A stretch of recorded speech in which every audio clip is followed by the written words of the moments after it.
Capítulo 53. Realizando o impossível. As cartas enviadas pelo rei aos governadores das províncias por onde Neemias deveria passar garantiram sua ajuda imediata. Nenhum inimigo ousou prejudicar o oficial que estava sob a proteção do rei da Pérsia. No entanto, sua chegada a Jerusalém, com uma escolta militar, mostrando que ele estava chegando para alguma missão importante, despertou a inveja das tribos pagãs que com frequência ofendiam e insultavam os judeus. Na liderança dessa obra má estavam alguns chefes dessa tribo: Sambalate, Tobias e Gesem. Eles observavam Neemias com os olhos críticos e procuravam impedir seu trabalho a qualquer custo. Sabendo que inimigos cruéis estavam prontos para lutar contra ele, Neemias não revelou o objetivo de sua missão até que pudesse estudar a situação e fazer seus planos. Ele esperava organizar o povo para trabalhar antes que os inimigos soubessem o que estava acontecendo. Escolhendo alguns homens que ele conhecia, Neemias contou a eles o que desejava realizar e os planos que tinha. Ele conquistou o interesse e o apoio desses homens de imediato. Na terceira noite, depois de sua chegada, Neemias se levantou à meia-noite e saiu com alguns companheiros em que podia confiar para ver as ruínas de Jerusalém. Montado em sua mula, ele cruzou a cidade de uma ponta à outra para verificar em que condição estavam os muros e portões que tinham sido derrubados. Dolorosas lembranças encheram seu coração de tristeza ao contemplar as defesas de sua amada cidade em ruínas. As recordações da antiga grandeza de Israel vieram à sua mente em contraste marcante com as provas de sua humilhação. Em sigilo e em silêncio, Neemias completou seu trajeto ao redor dos muros. Os oficiais não sabiam onde eu tinha ido e o que eu estava fazendo, pois até então eu não tinha dito nada aos judeus, aos sacerdotes e aos nobres, aos oficiais e aos outros que iriam realizar a obra. Neemias capítulo 2, verso 16. O restante da noite ele passou em oração, pois pela manhã ele faria todo o empenho para convocar seus compatriotas desanimados. Neemias tinha consigo uma ordem real que exigia que os habitantes cooperassem na reconstrução dos muros da cidade, mas ele preferiu ganhar a confiança e a simpatia do povo, sabendo que a união de corações era essencial para a grande obra que tinha diante de si. Quando ele convocou o povo, apresentou bons argumentos para unir os vários grupos. Os que ouviam Neemias não sabiam do percurso que ele tinha feito à meia-noite, na noite anterior, mas o fato dele ter conseguido falar da condição da cidade com tanta exatidão deixou seus ouvintes impressionados. Como Neemias conseguiu ajuda? Neemias mostrou ao povo o estado da desgraça no qual se encontrava todos os pagãos. Sua religião estava desonrada, seu Deus blasfemado. Contou a eles em que uma terra distante ele havia suplicado a ajuda do céu em favor deles e tinha decidido pedir permissão ao rei para vir em seu auxílio. Ele havia pedido a Deus que o rei também lhe desse a autoridade e a ajuda necessária para realizar a obra. E sua oração tinha sido respondida de tal maneira que ficou claro que o plano era do Senhor. Então Neemias perguntou diretamente ao povo se eles aproveitariam essa oportunidade para se levantar e reconstruir o muro.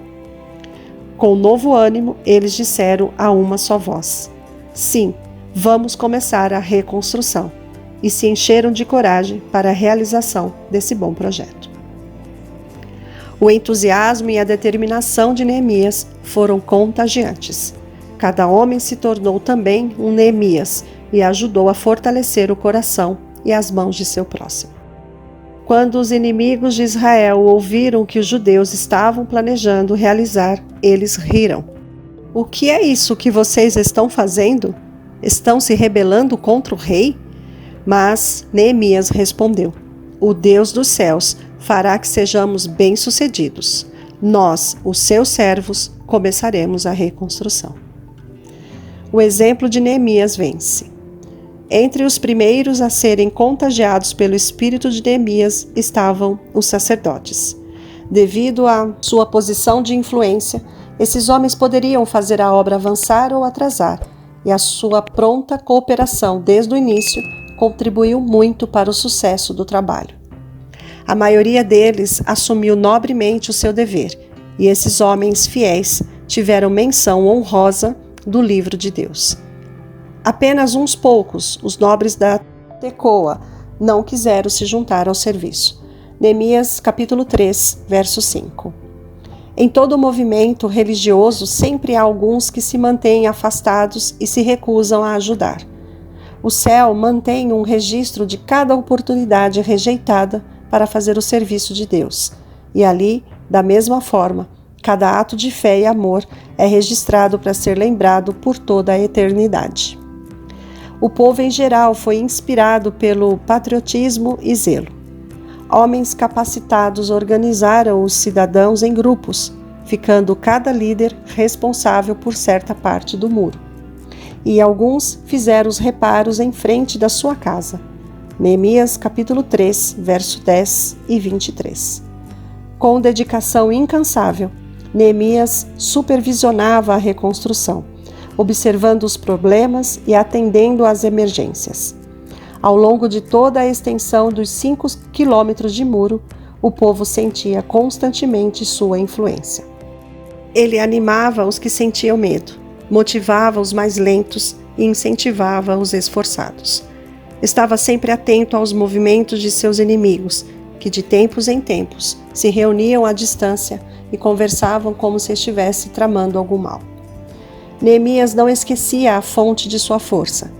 Elevava constantemente o coração ao grande supervisor de tudo, o Deus dos céus. Ele exclamava: fará que sejamos bem-sucedidos. Neemias capítulo 2, verso 20. E essas palavras ecoavam no coração de todos os trabalhadores que construíam o muro. Mas Sambalate, Tobias e Gesem procuravam causar divisão entre os trabalhadores. Zombavam dos esforços dos construtores, dizendo que não seriam bem-sucedidos. O que aqueles frágeis judeus estão fazendo? Sambalate exclamava com zombaria. Será que vão restaurar o seu muro? Será que vão conseguir ressuscitar pedras de construção daqueles montes de entulho e de pedras queimadas? E Tobias acrescentava: pois que construam, basta que uma raposa suba lá para que esse muro de pedras desabe. Neemias capítulo 4, versos 2 e 3. Logo os construtores se viram forçados a se manter sempre em alerta contra as ciladas dos seus adversários, que conspiravam para atrair Neemias em suas emboscadas. Os judeus que não eram sinceros foram os que ajudaram nesses planos traiçoeiros. Eles espalharam o boato de que Neemias estava conspirando contra o rei da Pérsia, pretendendo se tornar o rei de Israel, e que todos os que ajudassem seriam considerados traidores. Mas o povo estava totalmente dedicado ao trabalho. O projeto continuou até que os vãos foram preenchidos e o muro, em toda a sua extensão, alcançou a metade da altura planejada. Uma das mãos na obra e a outra na luta. Os inimigos de Israel estavam com muita raiva. Até então, não tinham se arriscado a apelar para a violência, pois sabiam quais eram as ordens do rei e ficaram com medo de que um combate ativo contra Neemias pudesse atrair o desagrado do rei contra eles. Mas eles mesmos se tornaram culpados pelo crime do qual tinham acusado Neemias. Todos juntos planejaram atacar Jerusalém e causar confusão. Nessa mesma ocasião, alguns dos líderes entre os judeus se opuseram ao projeto e procuraram desencorajar Neemias. Os trabalhadores já não têm mais força e ainda há muito entulho. Por nós mesmos, não conseguiremos reconstruir o muro. Surgiu ainda outra fonte de desânimo. Os judeus que moravam perto deles, os que não estavam tomando parte na obra, repetiam as afirmações dos inimigos para criar o descontentamento. Mas as zombarias e as ameaças pareciam apenas inspirar Neemias a ficar ainda mais atento e dedicado. Ele não perdeu a coragem. Mas nós oramos ao nosso Deus, ele afirmou, e colocamos guardas de dia e de noite para proteger-nos deles. Por isso, posicionei alguns do povo atrás dos pontos mais baixos do muro, nos lugares abertos, divididos por famílias, armados de espadas, lanças e arcos. E disse aos nobres, aos oficiais e ao restante do povo: não tenham medo deles. Lembre-se de que o Senhor é grande e temível, e lutem por seus irmãos, por seus filhos e por suas filhas, por suas mulheres e por suas casas. Todos nós voltamos para o muro, cada um para o seu trabalho. Daquele dia em diante, enquanto a metade dos meus homens fazia o trabalho, a outra metade permanecia armada de lanças, escudos, arcos e couraças. Aqueles que transportavam material faziam o trabalho com uma mão e com a outra seguravam uma arma. Neemias capítulo 4, versos 9, 13 a 17. Os sacerdotes foram posicionados em várias partes do muro, com as trombetas sagradas em mãos.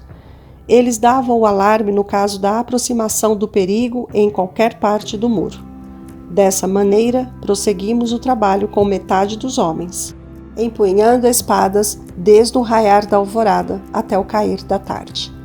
Neemias convocou então os que estavam morando em cidades e vilas fora de Jerusalém para acamparem do lado de dentro dos muros, tanto para guardar a obra como para estarem prontos para seu dever pela manhã. Isso evitaria que o inimigo atacasse os trabalhadores ao saírem de suas casas para o trabalho e ao voltarem.